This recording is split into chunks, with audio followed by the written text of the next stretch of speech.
Welcome sa isa na namang episode ng Panlasang Pinoy. Magluluto tayo ng chicken pandan. Ito yung mga ingredients na gagamitin natin. Chicken wings.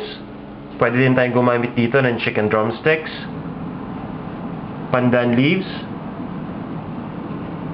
Oyster sauce. Fish sauce or patis. Minced ginger. Minced garlic. Granulated white sugar, lemon, soy sauce, at ground black pepper. Gagamit din tayo dito ng cooking oil. Umpisa na natin ang pagluto ng chicken pandan. First step, kukuha lang tayo ng isang mixing bowl. Then, i-combine na natin yung mga ingredients.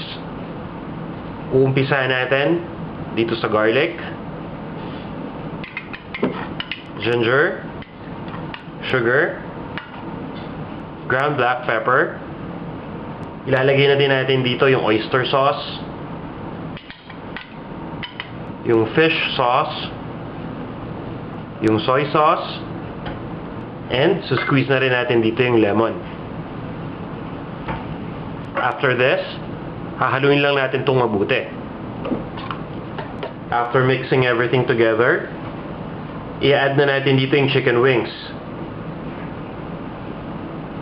Then, imimix lang natin ito mabuti para ma-distribute yung mixture dito sa chicken wings. Once na na-mix na natin, kailangan lang nating ma-marinate dito yung chicken wings para ma-absorb yung flavor. After marinating, i-wrap na natin yung chicken wings sa pandan leaves. Kukunin lang natin yung dahon ng pandan at itatali na natin dito sa chicken. Papaikutan lang natin ito. Then, magtatay lang tayo ng nut para ma-secure yung pandan leaf dito sa chicken. Gagawin lang natin itong same procedure na to dun sa ibang chicken wings na meron tayo. Next, kukuha lang tayo ng cooking pot at papainitin na natin to. Then, ipo-pour na natin dito yung cooking oil. Once na mainit na yung cooking oil, i-deep fry na natin yung chicken wings na nabalot natin sa pandan leaf.